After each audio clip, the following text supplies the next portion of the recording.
Semana que acaba, semana que começa. A semana que terminou foi uma semana onde as atenções voltaram a estar no Médio Oriente e em especial no Mar Vermelho.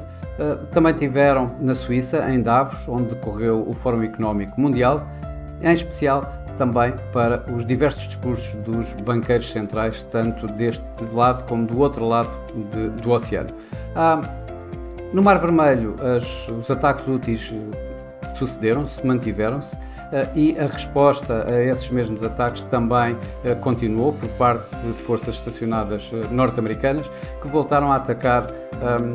alvos Houthis. Isso levou uma vez mais a um ressurgimento de receios de um alargamento do conflito a toda a área, conflito esse que felizmente ainda continua a não se alastrar e continua a ficar contido na faixa de Gaza. Do outro lado do oceano, nos Estados Unidos, a Reserva Federal, os elementos da Reserva Federal, muitos deles voltaram uma vez mais a intervenções verbais, tentando continuar aquilo que têm vindo a fazer, ou seja, a convencer os mercados de que as expectativas de cortes de taxa de juros estão de facto um pouco exageradas, e com, nomeadamente, Rafael Bostic a continuar a colocar em causa se o caminho para os 2% da inflação, a tal meta da Reserva Federal, poderá ser conseguido ou não este ano, e a levar ou a puxar, a empurrar, digamos assim, um possível corte de taxa de juros só lá mais para o terceiro trimestre deste ano. Deste lado do oceano foi os elementos do Conselho de Governadores do Banco Central Europeu que também fizeram esse trabalho e estiveram quase todos eles em Davos, exatamente aproveitando o palco que foi o Fórum Económico Mundial, para apontar o dedo aos mercados, dizendo que inclusive o que os mercados, ao descontarem fortes cortes de taxa de juros e ao colocarem as condições financeiras a baixar, ou seja, levando também a diminuir, digamos, o caminho de desinflação, tornando mais difícil dessa forma para o Banco Central Europeu cortar taxas, na medida em que a inflação aí poderá voltar a ser suportada exatamente pelas condições que o próprio mercado está a criar. Isto foi também bastante espelhado nas minutas do Banco Central Europeu que foram divulgadas esta semana, minutas essas que, uma vez mais, sublinharam o que já os banqueiros centrais tinham referido anteriormente, ou seja, que não houve discussão de cortes de taxa de juros por parte do Banco Central Europeu na última reunião, e que estão todos digamos, convencidos de que, de facto, o próximo movimento será um corte de taxa de juros, mas apenas quando estiverem convencidos de que a inflação está no caminho sustentado para a meta do Banco Central Europeu nos 2%. A nível de dados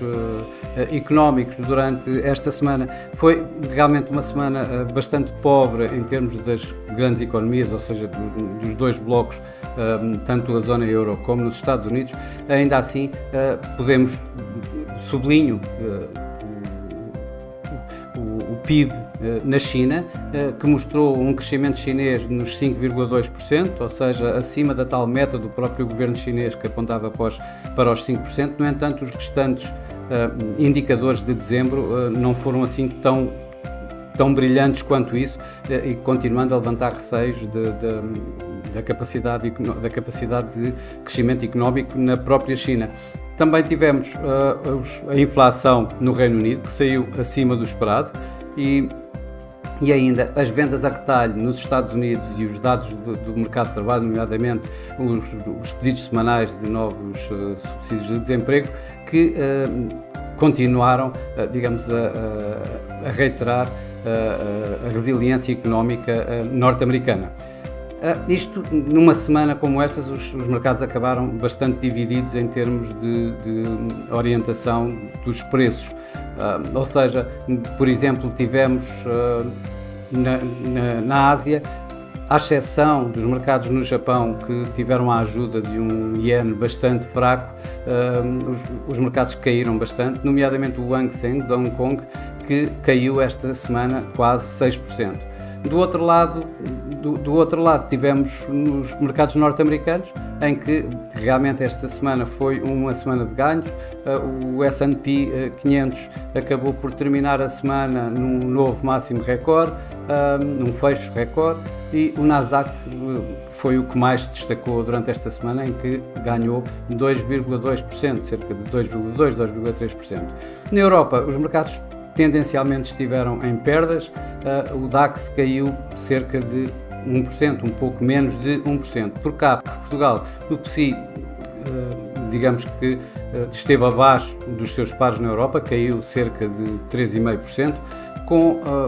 a pressão feita pela EDP Renováveis, que caiu esta semana 7%, e a ajudar os mercados nacionais teve a CEMAPA, que terminou a ganhar cerca de 2,5%. No mercado cambial, de referir as perdas do franco suíço esta semana, depois de Thomas Jordan deixar aberta a hipótese de cortes de taxa de juros ou de vendas de francos suíços, compra de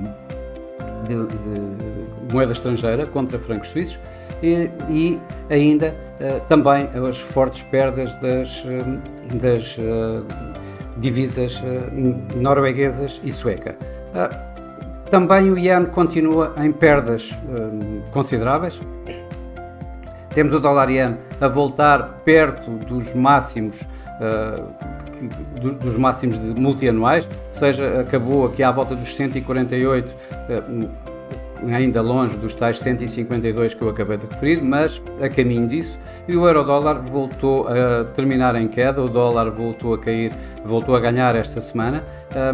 e mantendo, digamos, a tendência que já tem vindo a acontecer desde o começo deste ano. Nos mercados das commodities, tivemos mais uma vez o petróleo a negociar com alguma volatilidade, mas ainda assim terminou praticamente pouco alterado,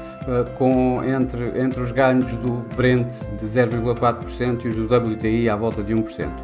Do lado contrário, tivemos o ouro, perdeu esta semana 1%, com uma vez mais o dólar a ganhar, com uma vez mais as yields obrigacionistas a continuarem a subir e a pressionar, digamos, o metal amarelo. Para a próxima semana, é uma semana que vai ser de bancos centrais, essencialmente, é para aí que os mercados vão olhar, principalmente. Vamos ter também alguns dados importantes, alguns dados interessantes a nível macroeconómico, e ainda uma época de resultados nos Estados Unidos a voltar em força. Em termos de bancos centrais, obviamente que o mais importante, ou pelo menos o que atrai mais as atenções, acabará por ser o Banco Central Europeu, que manterá, obviamente, as taxas e as condições. Aliás, não pode ser de outra forma depois das várias intervenções que nós ouvimos durante a semana que passou. O Banco do Japão também não deverá sair, digamos, da sua política atual, a sua política monetária que se arrasta por anos, ou seja, uma política em que continua com taxas de juros de curto prazo negativas e o controle de taxa de juros, de curva de taxa de juros nos 10 anos, e não é suposto que isso vá acontecer de diferente esta semana, principalmente quando o Banco do Japão continua a avaliar o impacto do terremoto que aconteceu logo nos primeiros dias deste ano, e ainda com a inflação a cair e à espera dos tais contratos de trabalho em termos de crescimento salarial, para ver até que ponto é que poderá haver aqui assim, digamos, a tal inflação sustentada que ele tanto deseja. O Banco do Canadá também, depois dos dados de inflação um pouco acima do esperado, os últimos, também não deverá alterar a sua taxa de juros, a sua política monetária, mantendo a taxa de juros nos 5%. tal como o que vai acontecer com o Norges Bank da Noruega, provavelmente, o que já não acontecerá provavelmente na Turquia,